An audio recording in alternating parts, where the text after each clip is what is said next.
Hey guys, and welcome to the first and maybe last Noob-Tube.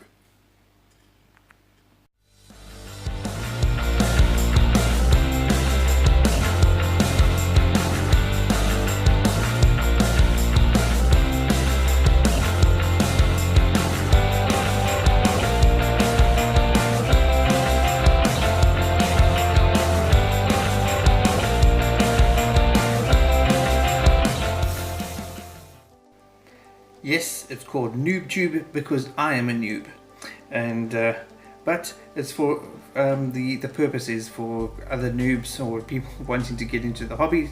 They can learn from me and my mistakes, and from the knowledge that I can now impart from all the knowledge that I've gained from the people that I watch on YouTube. So to everybody out there that I've learned from, which is a heck of a lot of you, thanks very much. So this Noob-Tube video is going to be about the Lasiodora Dificilis, of which I have one. Why I'm doing it about this species is because it seems to be a lot less common in the hobby than the Lasiodora perihabana, which is obviously in quite a lot of people's collections. The Dificilis, obviously there are quite a few people that do have them, but they just seem to me to be a little bit less common. So I thought, let me do a little bit of a showcase on it, because it's a really great species and maybe a little bit overlooked because of its sister, the perihabana. So let's start with where they're from. They come from Brazil, in the tropical rainforests there, and obviously which is a very high rainfall and high humidity environment. The optimal temperatures range between 64 and 80 degrees Fahrenheit, which is obviously quite high as well, with it being a tropical kind of environment and quite close to the equator. Obviously there isn't really much of a winter or very little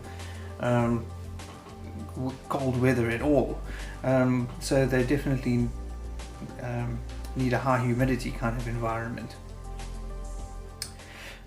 So the enclosure setup that I use for mine is basically, I got this information from John 3800 from his channel, because he's got three species of Lasiodora: the Klugi, the perihabana, and the Dificilis.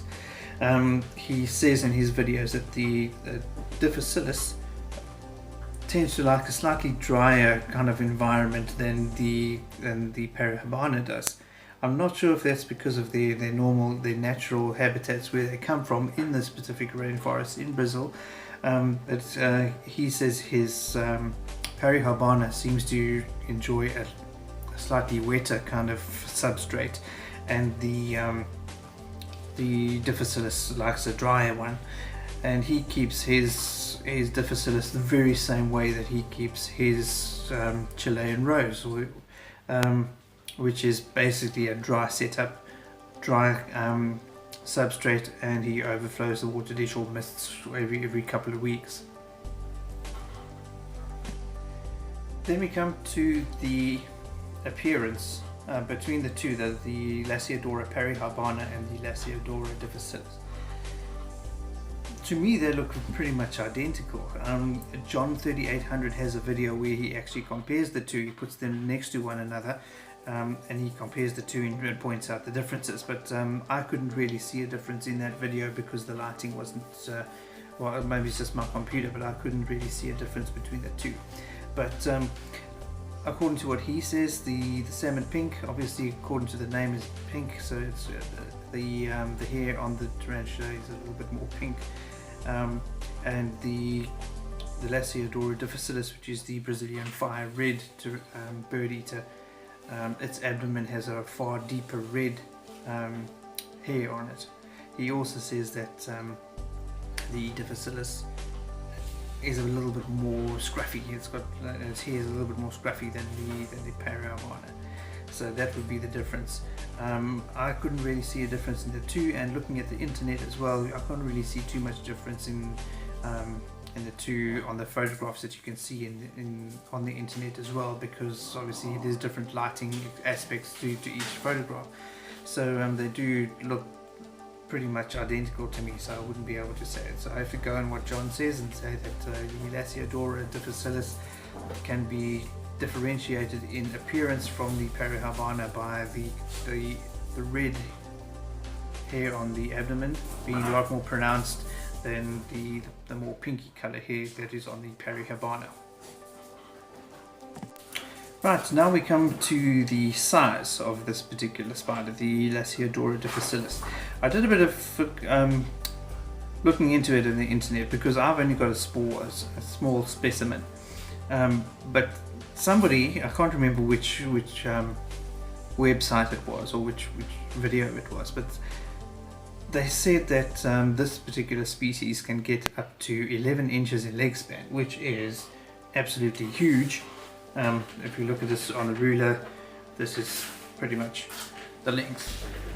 So if I move backwards and put it this way, that would be the leg span of the spider. So it would be like dinner plate size, which didn't really make much sense to me as well, because I know that obviously the Goliath bird eater, or the I think it's the T blondie as well, those get that big, but I didn't think that the Lasiodoras would be kind of in comparison to the giant species like that. So I looked a little bit into that as well, so it's obviously recommended by quite a few people that if you're looking for information, look at Tom Moran's site and from Tom's Big Spiders and check and see what you can find there. So I used him as a reference for this, and I had a look at his videos, and Tom has obviously been in the hobby for quite some time, and he's really well educated, and he mentions that in his experience he has never ever seen one that is bigger than an 8 inch leg span. Not an 8 leg inch span. So sorry. Oi. But I was actually quite surprised as well, because Wikipedia actually kind of tallied up with that too. They're saying 7.9, and Tom is saying 8 inches.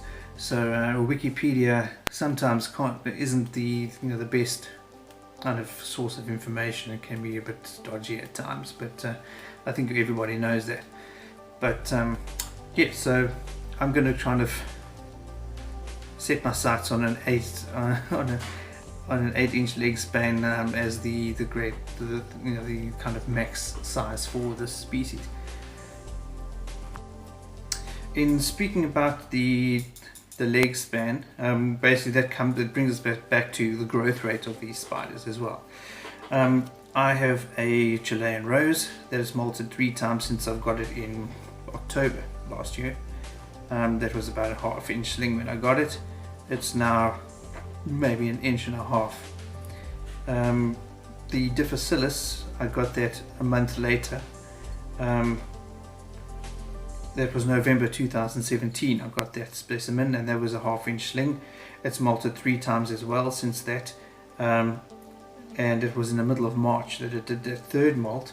And so in those 3 molts is now got from a 1/2 inch sling up to a 3 1/3 inch juvenile. So the growth rate is immense in comparison with with the rosea. It's absolutely crazy. I actually thought it was a different spider when I saw it. It was almost double the size on the last molt, and when I'd seen it a couple of days prior.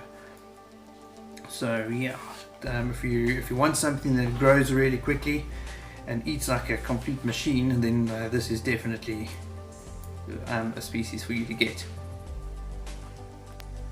Okay, then the complexity kind of scale.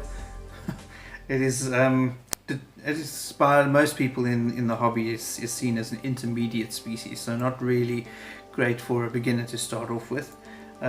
Although I'm a beginner and I took it on a couple of months after starting in the hobby for the 2nd time, but that's a different video. So yeah, I think it was a bit intimidating for me initially when I started seeing how big the increases in size were on the malts. So that, you know, that I was a little bit intimidated, I must admit, when I saw how big those increments in sizes were. So that's when I started thinking about, look, how big does this thing actually get if it's growing so quickly? And then I started looking into how big they get and so on. But yeah, that just shows that I was a noob and I should have done a little bit more research before I actually bought it. But nevertheless, I'm loving the species. It's really, really great. Why I think it's classified as an intermediate species is, first of all, they can be a little bit skittish, especially as slings. What I found with mine was, well, obviously the bigger it gets, the more bold it gets, and it becomes less and less skittish as time goes on. At the moment now, 3 1/3 inches.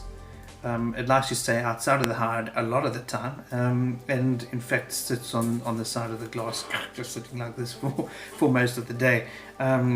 Initially, when it was a little sling, I'd just walk past, and our shadow going over the enclosure would cause it to bolt and run inside its hide. But now it doesn't seem to be fazed by anything.